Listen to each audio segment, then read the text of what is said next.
La perseverancia final, porque es imposible que los que una vez fueron iluminados y gustaron del don celestial y fueron hechos partícipes del Espíritu Santo y asimismo gustaron de la buena palabra de Dios y los poderes del siglo venidero y recayeron, sean otra vez renovados para arrepentimiento, crucificando de nuevo para sí mismos al Hijo de Dios y exponiéndolo a vituperio.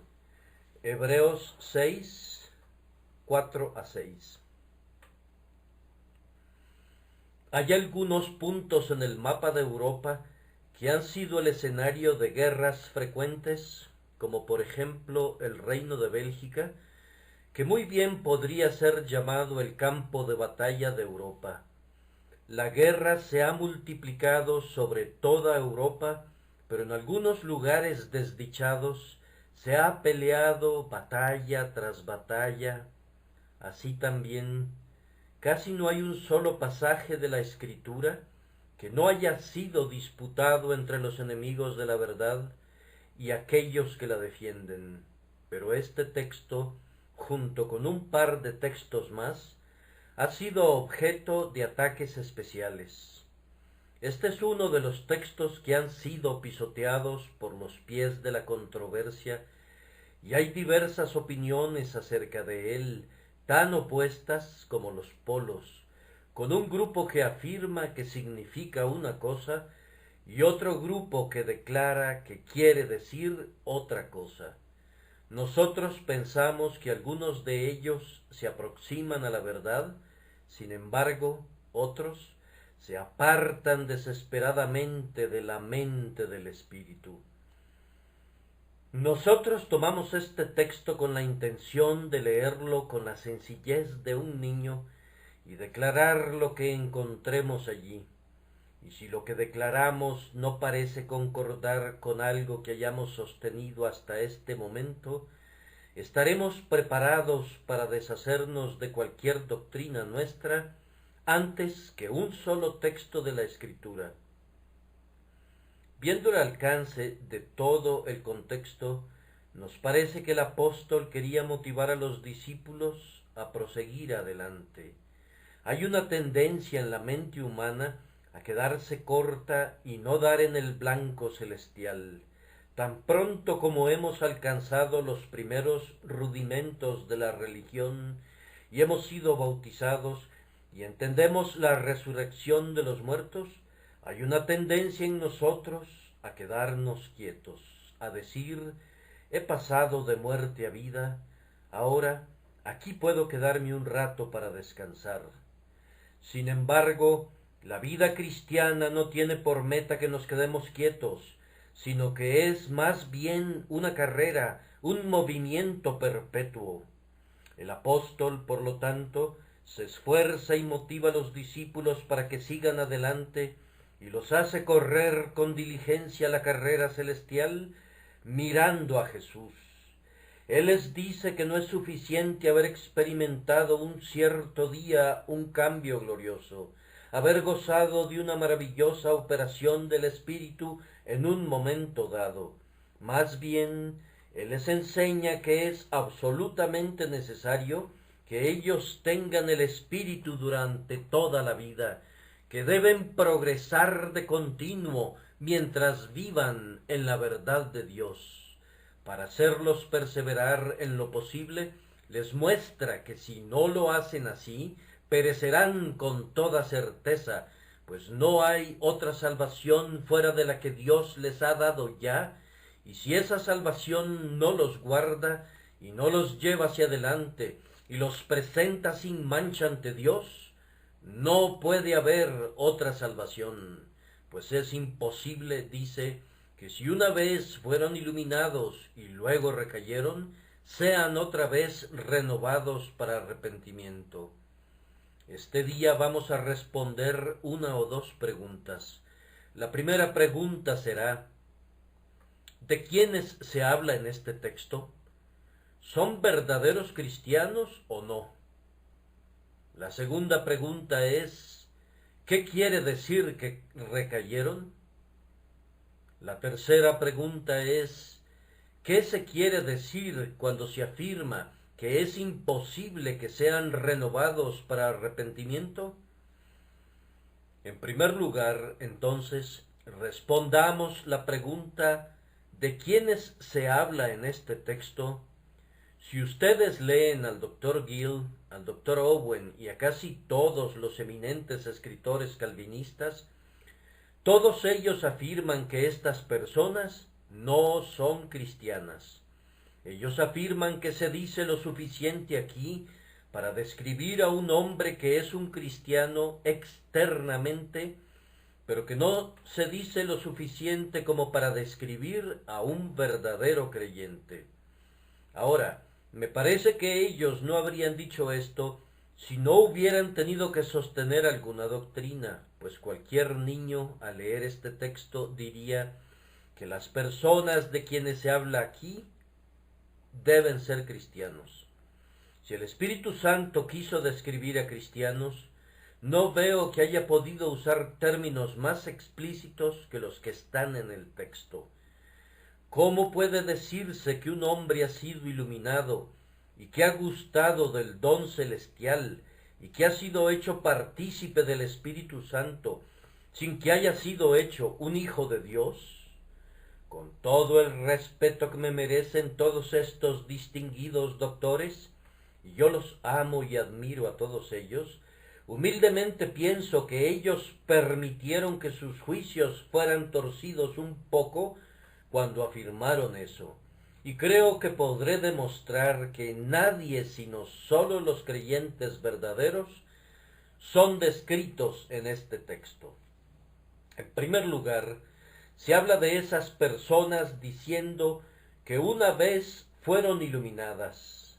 Esto se refiere a la influencia iluminadora del Espíritu de Dios que se derrama en el alma en el momento de la convicción, cuando el hombre es iluminado en cuanto a su estado espiritual y se le muestra qué cosa tan mala y amarga es pecar contra Dios, y es llevado a sentir cuán impotente es para levantarse de la tumba de la corrupción, y es adicionalmente iluminado para poder ver que, por las obras de la ley, ningún ser humano será justificado, y a mirar a Cristo en la cruz como la única esperanza del pecador.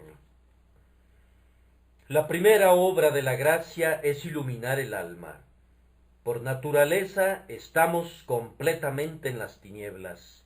El Espíritu, como una lámpara, derrama su luz en el corazón entenebrecido, revelando su corrupción, mostrando su triste estado de indigencia, y en el momento debido, revelando también a Jesucristo, para que en su luz podamos ver la luz.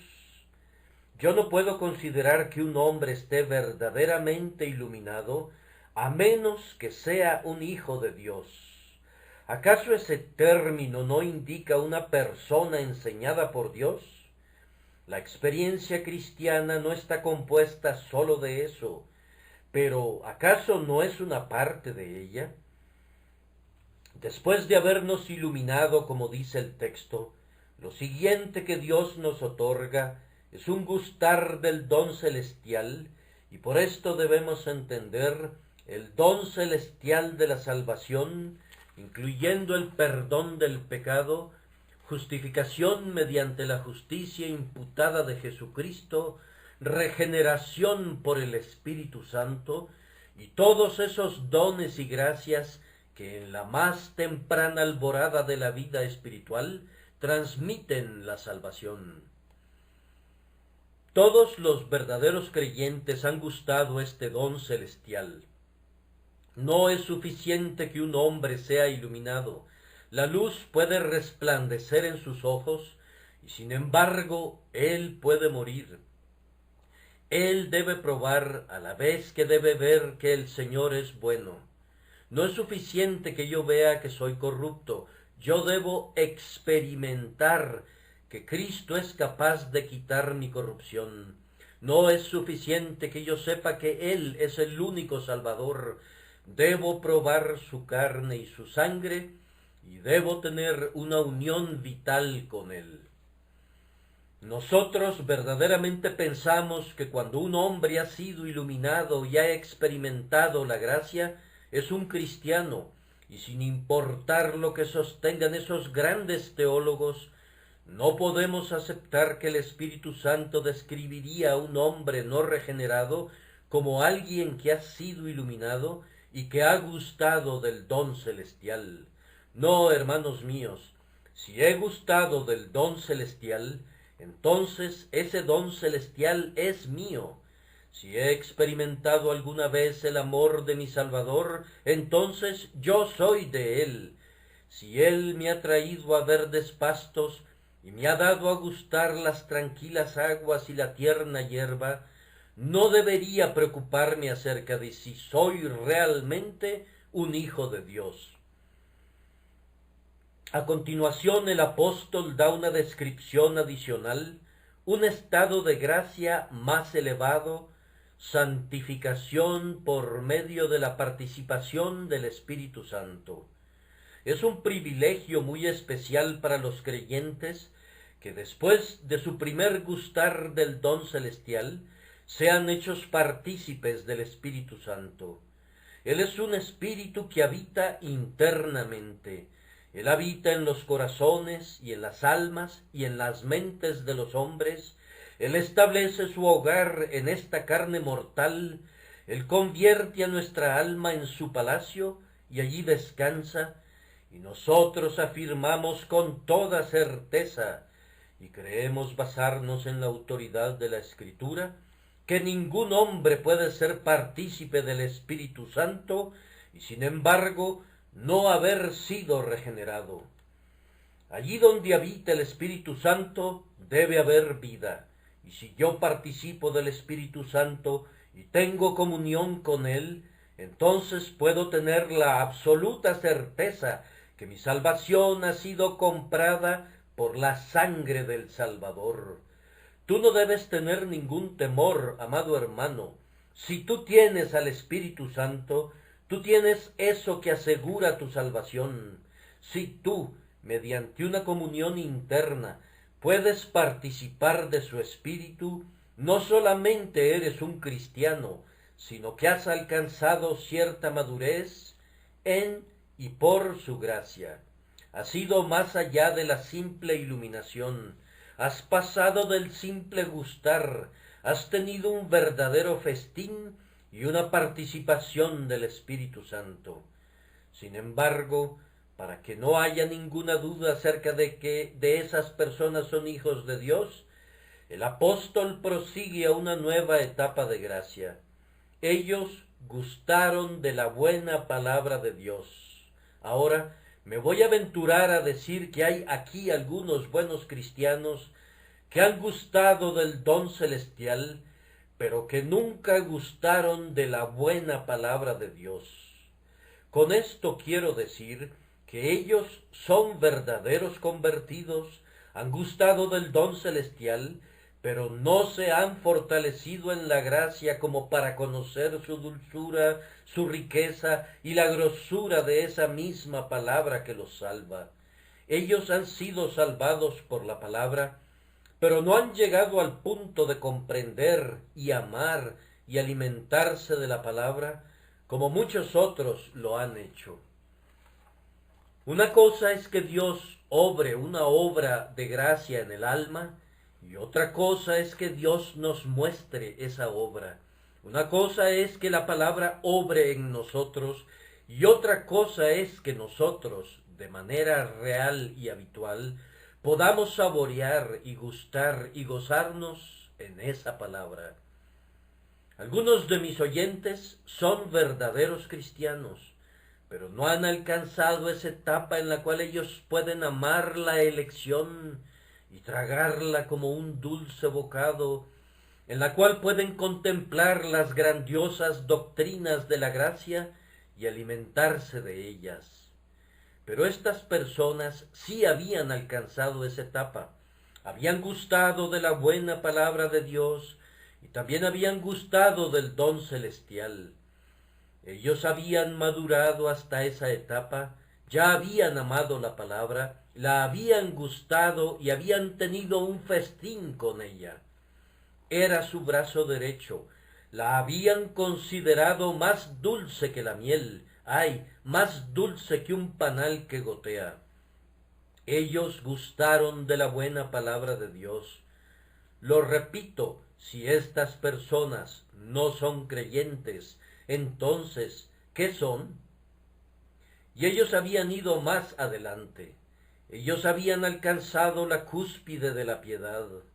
Ellos habían recibido los poderes del siglo venidero, no los dones milagrosos que nos son negados en estos días, sino todos esos poderes con los que el Espíritu Santo dota al cristiano. ¿Y cuáles son? Pues está el poder de la fe, que manda inclusive que los cielos lluevan, o tapa las botellas de los cielos para que ya no lluevan. Está el poder de la oración, que pone una escalera entre la tierra y el cielo, y ordena a los ángeles que suban y bajen para llevar nuestras necesidades a Dios y para traer bendiciones de arriba. Está el poder con el que Dios ciñe a su siervo cuando habla por inspiración, que le capacita para instruir a otros y llevarlos a Jesús. Y cualquier otro poder que haya, el poder de mantener comunión con Dios, o el poder de esperar pacientemente al Hijo del Hombre, estos individuos los poseían. No eran simplemente hijos, sino que eran hombres, no estaban simplemente vivos, sino que habían sido dotados de poder. Eran hombres con músculos muy firmes, con huesos muy fuertes, se habían convertido en gigantes de la gracia, y no solamente habían recibido la luz, sino también los poderes del siglo venidero. Independientemente de lo que pudiera ser el significado del texto, decimos que ellos debieron ser indudablemente cristianos reales y ninguna otra cosa más. Y ahora responderemos la segunda pregunta. ¿Qué quiere decir recaer? Debemos recordar a nuestros amigos que hay una vasta distinción entre recaer, es decir, apostatar, y caer. La Escritura no menciona en ningún lado que si un hombre cae no puede ser renovado. Por el contrario, porque 7 veces cae el justo y vuelve a levantarse. Y sin importar cuántas veces caiga el Hijo de Dios, el Señor sostiene al justo. Sí, cuando nuestros huesos son quebrantados, Él restaura nuestros huesos otra vez y nos coloca una vez más sobre una roca. Convertíos, hijos rebeldes, y sanaré vuestras rebeliones. He aquí nosotros venimos a ti, porque tú eres Jehová nuestro Dios. Y si el cristiano tropieza y se aparta lejos, aún allí la misericordia todopoderosa exclama: convertíos, convertíos, convertíos, y buscad el corazón de un padre herido. Él todavía llama a sus hijos al arrepentimiento. Caer no es apostatar. Permítanme explicarles la diferencia, pues un hombre que cae puede comportarse tal como un apóstata, y sin embargo hay una gran diferencia entre los dos. No puedo usar una mejor ilustración que la distinción entre desmayarse y morir. Allí yace una joven criatura. Ella a duras penas puede respirar, no puede por ella misma alzar su mano, y si alguien más se la levanta, la mano cae de inmediato. Ella está fría y tiesa, está débil, pero no está muerta. Hay otra persona por allá, tan fría y tiesa como la niñita, pero hay esta diferencia: ella está muerta. El cristiano puede desmayarse y puede caer en medio del desmayo, y alguien podrá levantarlo y afirmar que está muerto, pero no lo está. Si cae, Dios va a levantarlo de nuevo, pero si apostata, ni el mismo Dios podrá salvarlo, porque es imposible, si el justo apostata, que sea otra vez renovado para el arrepentimiento. Más aún, recaer, apostatar, no es cometer pecado bajo una tentación que sorprende temporalmente. Abraham va a Egipto, teme que su esposa sea llevada lejos de él, y dice, es mi hermana. Ese fue un pecado cometido bajo una sorpresa temporal, pero eso no es apostatar. Aún Noé pudo cometer un pecado que ha degradado su memoria hasta nuestros días y la va a deshonrar hasta el final de los tiempos. Pero, sin duda, Noé se arrepintió y fue salvado por la gracia soberana. Noé cayó, pero Noé no apostató.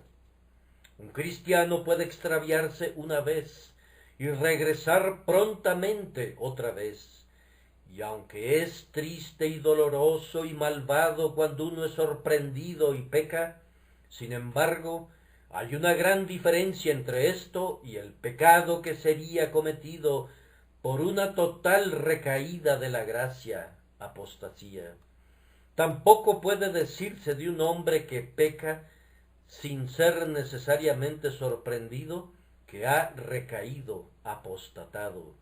Yo creo que algunos cristianos, Dios no quiera que digamos mucho al respecto, cubramos con un manto la desnudez de nuestro hermano, pero yo sí creo que hay algunos cristianos que durante un período de tiempo se han extraviado en el pecado y aun así no han recaído positivamente, apostatado.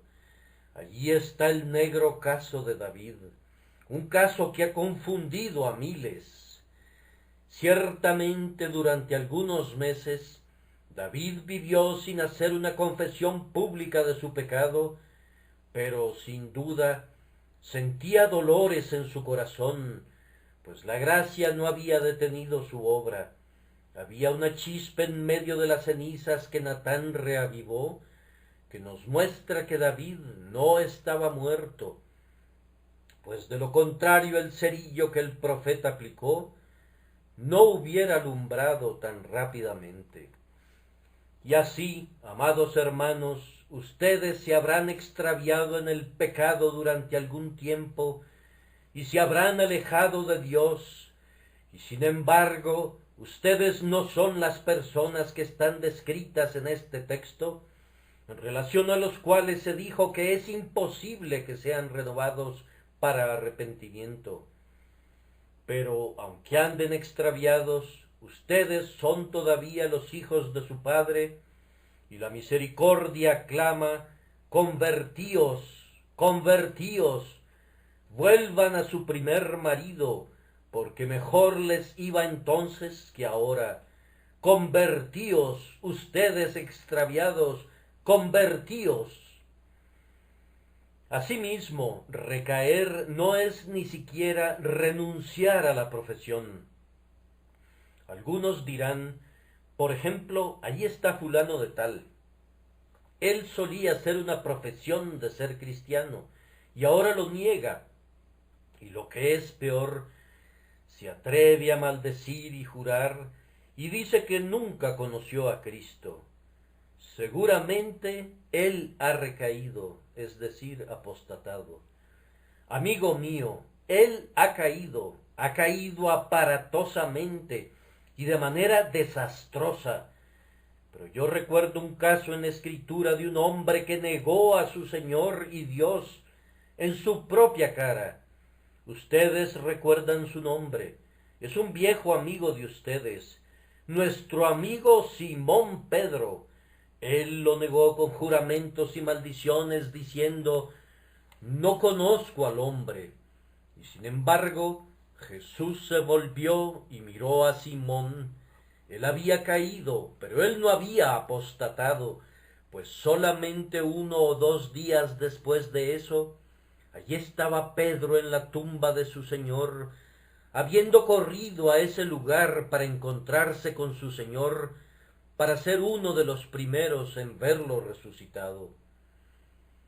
Amados hermanos, ustedes pueden incluso haber negado a Cristo en una negación abierta, y sin embargo, si se arrepienten, hay una misericordia para ustedes. Cristo no los ha rechazado, ustedes todavía se arrepentirán, no han recaído, apostatado. Si hubieran apostatado, yo no podría predicarles, pues es imposible que los que han recaído, es decir, apostatado, sean otra vez renovados para arrepentimiento. Pero alguien podrá decir, ¿qué es recaer? Es decir, apostatar. Bien, no ha habido nunca un caso todavía, y por lo tanto yo no podría describirlo después de haberlo observado. Pero les diré lo que supongo que es. Recaer, apostatar, sería que el Espíritu Santo abandone completamente a un hombre, que su gracia cese enteramente, no estar dormido, sino dejar de ser, que Dios, que ha comenzado una buena obra, la deje de hacer por completo, que retire su mano y diga, está bien, hombre, te he medio salvado, ahora voy a condenarte. Eso es lo que significa recaer, apostatar. No es pecar temporalmente. Un hijo puede pecar contra su padre y estar vivo todavía, pero recaer, apostatar, es como cortar de tajo la cabeza del hijo. No caer simplemente, pues entonces nuestro Padre puede levantarnos, sino ser arrojados a un precipicio donde estamos perdidos para siempre. Un alejamiento permanente implicaría que la gracia de Dios ha cambiado su naturaleza viva, que la inmutabilidad de Dios se ha vuelto variable, que la fidelidad de Dios se ha vuelto cambiante, y que Dios mismo ha cambiado en su deidad, pues todas estas cosas se requerirían para un alejamiento permanente. Pero si un hijo de Dios pudiera alejarse de manera permanente y la gracia de Dios cesara en el corazón de un hombre, ahora viene la tercera pregunta. Pablo dice, es imposible que sea otra vez renovado para arrepentimiento. ¿Qué quiso decir el apóstol? Un eminente comentarista establece que quiso decir que sería muy difícil. Sería muy difícil, ciertamente, que un hombre que se alejó permanentemente fuera salvado. Pero nosotros replicamos, mi querido amigo, no dice absolutamente nada acerca de que es muy difícil. Dice que es imposible. Y a nosotros nos gusta leer nuestra Biblia de la manera que un niño la leería. Dice que es imposible. Y nosotros decimos que sería totalmente imposible si un caso como el que hemos supuesto ocurriera. Imposible para el hombre y también imposible para Dios, pues Dios tiene el propósito que nunca otorgará una segunda salvación para salvar a quienes no pudo salvar la primera salvación. Me parece que escucho a alguien que dice, parecería que es posible que algunas de esas personas se alejen permanentemente, porque el texto dice, es imposible que los que recayeron sean otra vez renovados para arrepentimiento. Bien, amigo mío, voy a concederte tu teoría por un instante. Tú eres un buen cristiano el día de hoy. Apliquemos esto a ti mismo y veamos qué tal te gusta. Tú has creído en Cristo y has entregado tu alma a Dios, pero piensas que en un momento desafortunado puedes alejarte permanentemente. Fíjate bien, si tú te me acercas y me dices que tú te has alejado permanentemente, ¿cómo te gustaría que te dijera, amigo mío, tú estás tan condenado como el demonio en el infierno, pues es imposible que seas renovado para arrepentimiento. Oh, no, Señor, dirías, voy a arrepentirme de nuevo y me uniré a la iglesia. Esa es precisamente la teoría arminiana otra vez, pero no se encuentra en la escritura de Dios. Si te apartas totalmente una vez, tú estás tan condenado como cualquier persona que sufre en el infierno para siempre. Sin embargo, hemos escuchado que un hombre ha afirmado que la gente se puede convertir 3, 4 y hasta 5 veces y que han sido renovados una y otra vez. Recuerdo que un buen hombre, supongo que lo era, señaló a una persona que iba caminando en la calle y dijo, ese hombre ha nacido de nuevo 3 veces, y eso lo sé con certeza. Podría mencionar el nombre del individuo, pero me abstengo de hacerlo. Yo creo que va a recaer otra vez, añadió, pues es tan adicto a la bebida que yo no creo que la gracia de Dios pueda hacer nada por él, a menos que se vuelva un total abstemio. Ahora, tales hombres no pueden leer la Biblia, pues en caso de que sus miembros se alejen permanentemente, el texto dice que, como un hecho positivo, es imposible que sean otra vez renovados para arrepentimiento. Pero yo le pregunto a mi amigo arminiano, ¿acaso no cree él que mientras haya vida hay esperanza? Sí, responde, mientras la lámpara esté ardiendo, el más vil de los pecadores puede regresar. Bien, eso no es muy consistente decir a continuación de lo que nos dijiste antes, que hay algunas personas que se alejan permanentemente y consecuentemente caen en tal condición que no pueden ser salvados. No sé cómo puedes lograr que estas dos cosas encajen. Quiero que me muestres cómo estas dos doctrinas pueden estar de acuerdo, y hasta tanto que un individuo emprendedor no traiga el polo norte y lo coloque sobre el polo sur, yo no puedo ver cómo vas a lograrlo. El hecho es que estás en lo cierto cuando dices, mientras haya vida, hay esperanza. Pero no tienes razón cuando dices que cualquier individuo que caiga en tal condición tiene la posibilidad de salvación. Vamos a hacer dos cosas ahora. La primera, vamos a comprobar la doctrina que si un cristiano se aleja definitivamente, no puede ser salvo. Y la segunda, vamos a utilizar la doctrina, o sea, mostrar su aplicación. Entonces voy a comprobar la doctrina que si un cristiano se aleja definitivamente, no que caiga, pues ustedes entienden lo que ya les he explicado, pero si un cristiano deja de ser un hijo de Dios, y si la gracia se extingue en su corazón, él está más allá de la posibilidad de salvación, y es imposible que sea otra vez renovado. Permítanme explicarles por qué. En primer lugar, es totalmente imposible si ustedes consideran la obra que ha sido quebrantada. Cuando los hombres han construido puentes sobre los ríos, si éstos han sido construidos con los materiales más fuertes y con la técnica más excelente, pero los cimientos son tan malos que ninguno puede resistir, ¿qué dicen de ellos? Pues dirán, ya hemos probado lo mejor que la ingeniería o la arquitectura nos han podido enseñar, y lo mejor ha fallado.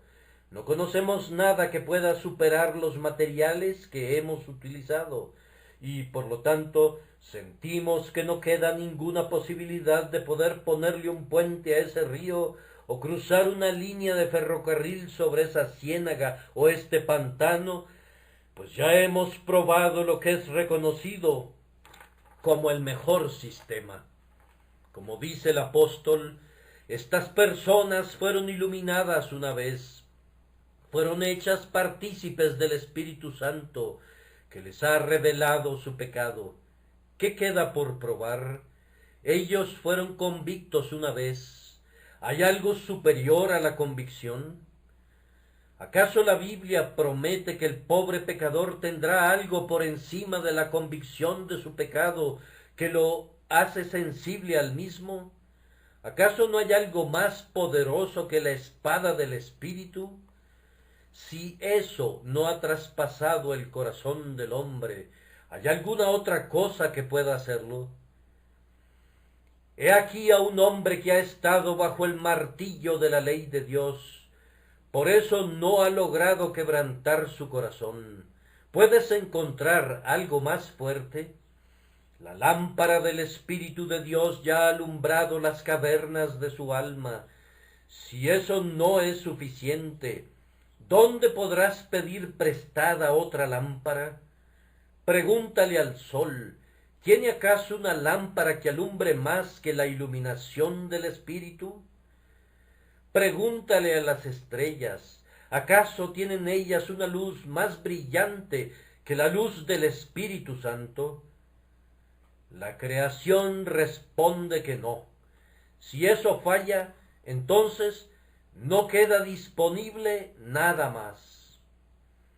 Aún más, estas personas gustaron del don celestial, y aunque habían sido perdonadas y justificadas, sin embargo, el perdón por medio de Cristo y la justificación no fueron suficientes sobre la base de esta suposición para salvarlos. ¿De qué otra manera pueden ellos ser salvos? Dios los ha arrojado fuera, después de que Él no ha podido salvarlos por estos medios. ¿Qué otra cosa puede liberarlos? Ellos ya han gustado del don celestial. ¿Hay una misericordia mayor para ellos? ¿Hay algún vestido más brillante que el traje de la justicia de Cristo? ¿Hay algún baño más eficaz que esa fuente repleta de sangre? No. Toda la tierra resuena con el eco, no. Si Él ha fallado, ¿qué más queda?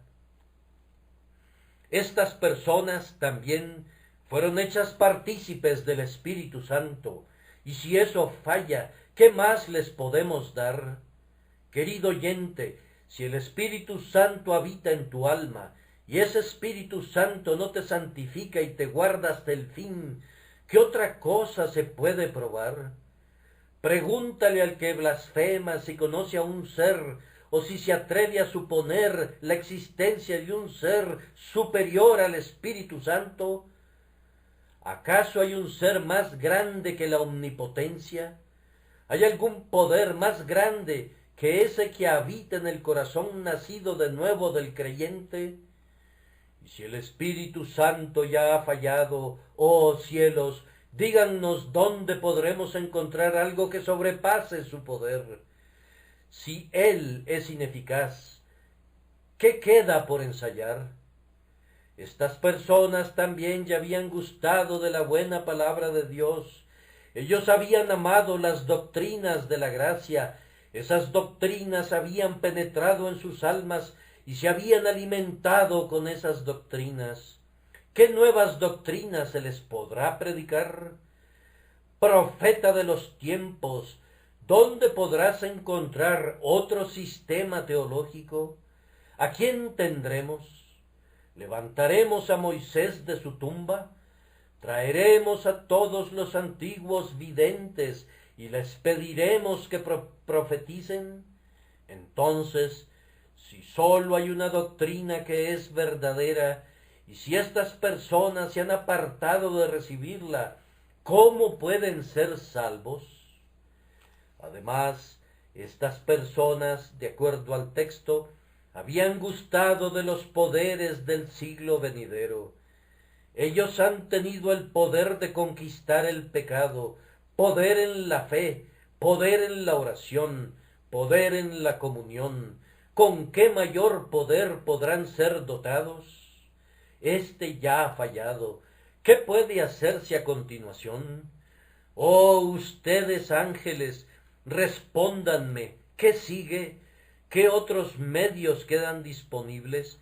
¿Qué otra cosa podemos intentar? Él ha sido salvado una vez, sin embargo, se supone que está perdido. ¿Cómo entonces puede ser salvo ahora? ¿Acaso hay una salvación suplementaria? ¿Hay algo que pueda superar a Cristo y ser un Cristo allí donde Jesús es derrotado?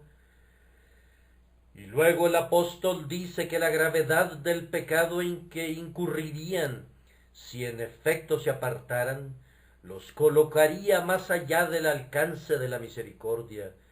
Cristo murió, y por su muerte él hizo expiación por esos pecados que lo crucificaron una vez. Pero, ¿leemos acaso que Cristo morirá alguna vez por quienes lo crucifican dos veces? Pero el apóstol nos dice que si los creyentes se apartan, ellos van a crucificar de nuevo para sí mismos al Hijo de Dios y exponerle a vituperio.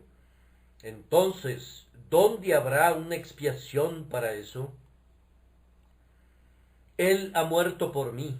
Vamos, aunque los pecados de todo el mundo estuvieran sobre mis hombros, aún así esos pecados sólo lo crucificaron una vez, y esa única crucifixión ha limpiado todos esos pecados. Pero si yo lo crucificara de nuevo, ¿dónde podría encontrar el perdón? ¿Podrían los cielos, podría la tierra, podría el propio Cristo, con entrañas llenas de amor, señalarme a otro Cristo, mostrarme un segundo Calvario, darme un segundo Getsemaní? Ah, no, esa misma culpa nos pondría más allá del recinto de la esperanza si nosotros nos apartáramos. Adicionalmente, amados hermanos, piensen en lo que se requeriría para salvar a un hombre así.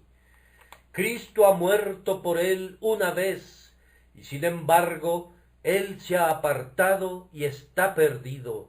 El Espíritu lo ha regenerado una vez, y esa obra de regeneración ha sido inútil. Dios le ha dado un nuevo corazón. Por supuesto, yo solo estoy hablando bajo la suposición del apóstol. Él ha puesto su ley en ese corazón, y sin embargo, él se ha apartado de él, contrario a la promesa que no se apartaría. Lo ha hecho como la luz de la aurora, pero él no va en aumento hasta que el día es perfecto. Él brilló solo para la oscuridad. ¿Qué sigue? Debe haber una segunda encarnación, un segundo Calvario, un segundo Espíritu Santo, una segunda regeneración, una segunda justificación, aunque la primera haya sido terminada y completada. En efecto, yo no sé qué sigue. Se requeriría el trastorno de todo el reino de la naturaleza y de la gracia, y ciertamente sería un mundo vuelto al revés, si el Salvador, después de haber fracasado, intentara hacer la obra otra vez. Si ustedes leen el versículo 7, verán que el apóstol llama a la naturaleza en su ayuda. Dice, porque la tierra que bebe la lluvia que muchas veces cae sobre ella y produce hierba provechosa a aquellos por los cuales es labrada, recibe bendición de Dios, pero la que produce espinos y abrojos es reprobada, está próxima a ser maldecida, y su fin es el ser quemada. Miren, allí hay un campo, la lluvia se derrama sobre él y produce buen fruto. Bien, entonces tiene la bendición de Dios. Pero de acuerdo a la suposición de ustedes, hay otro campo sobre el cual desciende la misma lluvia que moja el mismo rocío, ha sido arada y preparada de la misma forma que la otra, y el labrador ha ejercitado todo su arte sobre esa tierra, y sin embargo es infértil. Entonces, si la lluvia del cielo no la fertilizó, ¿qué sigue? Ya se han utilizado las más modernas técnicas de la agricultura, los últimos instrumentos han sido traídos, y puestos sobre su superficie, y sin embargo todo ha sido inútil. ¿Qué sigue? No sigue nada excepto que está próxima a ser maldecida, y su fin es el ser quemada. Será abandonada como el desierto del Sahara y destinada a la destrucción. Así, mi querido oyente, será posible que la gracia obre en ti y que no pueda salvarte, que la influencia de la gracia divina pueda descender como lluvia del cielo y regresar vacía a Dios. No podría haber ninguna esperanza para ti, pues estarías próximo a ser maldecido, y tu fin es el ser quemado. Se me ha ocurrido una idea. Nos ha parecido una cosa muy singular que nuestros amigos sostengan que los hombres pueden ser convertidos, hechos nuevas criaturas, y que luego se aparten y sean convertidos de nuevo. Yo soy una criatura vieja por naturaleza. Dios me convierte en algo nuevo, me hace una nueva criatura. Yo no puedo regresar a ser una vieja criatura, pues mi proceso de creación no puede ser revertido. Pero supongamos que mi calidad de nueva criatura no es lo suficientemente buena para llevarme al cielo. ¿Qué es lo que viene después de eso? Debería haber algo por encima de una nueva criatura, una nueva criatura. En realidad, mis queridos amigos, hemos entrado al país de los sueños, pero nos vimos forzados a seguir a nuestros oponentes a esa región del absurdo, pues no sabemos de qué otra manera podemos tratar con ellos. Y un pensamiento más. No hay nada en la Escritura que nos enseñe que haya algún tipo de salvación, excepto la única salvación de Jesucristo. Nada que nos diga acerca de cualquier otro poder súper excelente y que sobrepase el poder del Espíritu Santo. Estas cosas ya han sido probadas por el hombre y sin embargo, de conformidad a la suposición, han fallado, pues el hombre se ha apartado. Ahora, Dios no ha revelado nunca una salvación suplementaria para aquellos hombres en quienes una salvación no ha tenido efecto. Y hasta que no se nos señale un texto de la Escritura que declare esto, sostendremos que la doctrina del texto es esta, que si la gracia es ineficaz, si la gracia no guarda al hombre, entonces no queda nada sino que ese hombre debe ser condenado, lo cual es equivalente a decir, excepto que haciendo un pequeño rodeo, que la gracia lo hará. Así que estas palabras, en vez de militar en contra de la doctrina calvinista de la perseverancia final, conforman una de las mejores pruebas que pudieran aportarse en favor de esa doctrina. Y ahora, finalmente, llegamos al punto de aplicar esta doctrina. Si los cristianos pueden apartarse definitivamente y dejar de ser cristianos, no pueden ser renovados otra vez para arrepentimiento. Pero, dirá alguien, tú dices que no pueden apartarse. ¿Cuál es el sentido de ponerle un sí como el coco que asusta a los niños o como un fantasma que no tiene una existencia? En primer lugar, oh cristiano, está puesto allí para guardarte de que te apartes. Dios preserva a sus hijos de que se aparten, pero Él los guarda utilizando medios, y uno de estos medios es los terrores de la ley, mostrándoles lo que pasaría si se apartaran. Allí está un profundo precipicio. ¿Cuál es la mejor forma de evitar que alguien caiga en él? Pues decirle que si se cayera en el precipicio, sería hecho pedazos. En lo profundo de algún viejo castillo hay una bodega donde se ha acumulado una gran cantidad de aire sin renovar y gas que mataría a cualquiera que entrara allí. ¿Qué dice el guía? Si ustedes entran allí, no podrían salir vivos. ¿Quién pensaría en entrar? El simple hecho que el guía nos diga las consecuencias nos mantendría alejados. Nuestro amigo nos quita la copa de arsénico y se deshace de ella. No quiere que lo tomemos y dice, si lo tomas, te matará. ¿Acaso supone él por un momento que debemos tomarlo? No, nos comenta las consecuencias y se asegura que no lo hagamos. Así Dios dice, hijo mío, si te caes en ese precipicio, serás hecho pedazos. ¿Qué hace entonces el hijo? Dice, Padre, guárdame, sosténme y estaré seguro. Lleva al creyente a una mayor dependencia de Dios, a un santo temor y precaución, porque sabe que si se apartara no podría ser renovado, y por lo tanto se coloca lejos de ese abismo, pues sabe que si se cayera en él, no habría salvación para él. Está calculado para excitar el temor, y este santo temor evita que el cristiano caiga.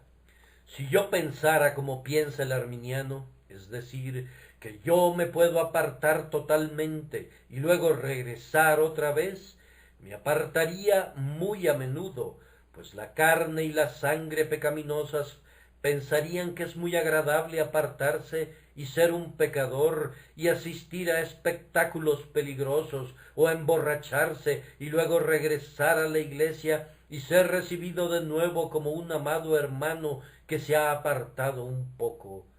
Sin duda el ministro diría, nuestro hermano Charles es un poco inestable a veces. Un poco inestable.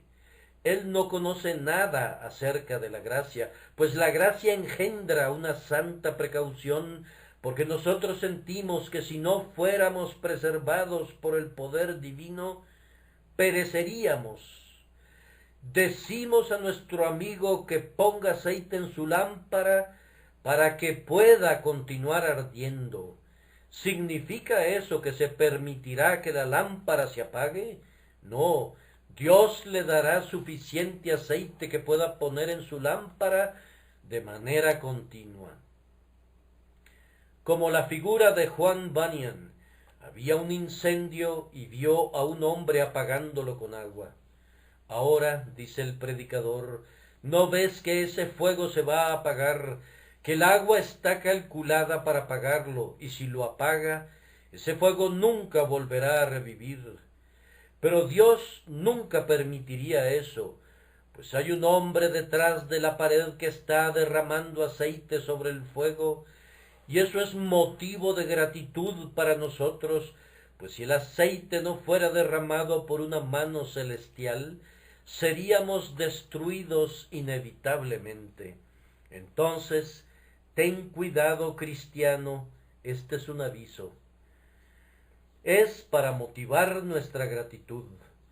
Supón que tú le dices a tu hijito, ¿sabes, Tomasito, que si no te diera tu comida y tu cena, te morirías?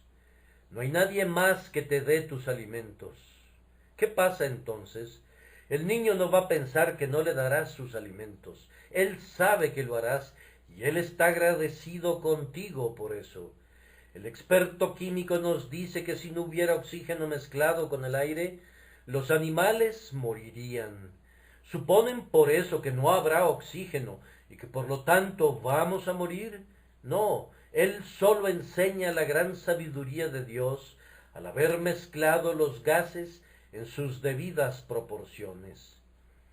Uno de los antiguos astrónomos afirma, Dios tiene una gran sabiduría al haber colocado al Sol exactamente en la distancia correcta, ni tan lejos para que no nos congelemos, ni tan cerca para que no nos quememos.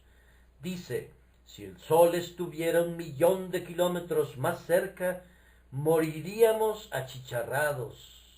¿Acaso ese astrónomo supone que el Sol estará 1.000.000 de kilómetros más cerca y que por lo tanto moriremos achicharrados? Él afirma, si el Sol estuviera 1.000.000 de kilómetros más lejos, moriríamos congelados. Nos está diciendo que el Sol estará 1.000.000 de kilómetros más lejos y que por lo tanto nos congelaremos? De ninguna manera. Sin embargo, es una manera muy racional de hablar para mostrarnos cuán agradecidos debemos estar con Dios. Así dice el apóstol: cristiano, si tú te apartaras, nunca podrías ser renovado otra vez para arrepentimiento. Agradece entonces a tu Señor, porque Él te guarda. Mira cómo se sostiene una piedra en el aire, mira cómo vive una chispa en el mar. Con vida, aunque está rodeada de muerte, yo doy toda la gloria a Dios. Hay una copa de pecado que condenaría tu alma, oh cristiano. Oh, qué gracia es esa que sostiene tu brazo y no te permite que la bebas. Allí estás tú como el cazador de pájaros en Saint Kilda. Tú estás siendo llevado al cielo por medio de una sola cuerda. Si esa mano que te sostiene te dejara ir, si esa cuerda que te sostiene se rompiera, te estrellarías contra las rocas de la condenación. Eleva tu corazón a Dios y bendícelo, porque su brazo no se cansa y nunca se ha acortado para salvarte. Cuando Lord Kenmure se estaba muriendo, le dijo a Rutherford: amigo, mi nombre está escrito en la mano de Cristo, lo puedo ver. Sé que lo que te estoy diciendo es un poco atrevido, pero lo puedo ver. Entonces, si ese es el caso, su mano debe ser arrancada de su cuerpo antes de que mi nombre desaparezca. Y si está grabado en su corazón debe ser extraído antes de que puedan arrancar mi nombre de allí. Entonces, cristiano, mantente firme y confía. Tú tienes un ancla, la cual tenemos como segura y firme ancla del alma, y que penetra hasta dentro del velo. Los vientos están bramando, las tempestades aúllan. Si el cable se desprendiera y tu ancla se rompiera, tú estarías perdido. Mira aquellas rocas hacia donde van a estrellarse millones de millones. Tú también naufragarías allí si la gracia te dejara solo. Mira esos abismos en los que duermen los esqueletos de los marinos.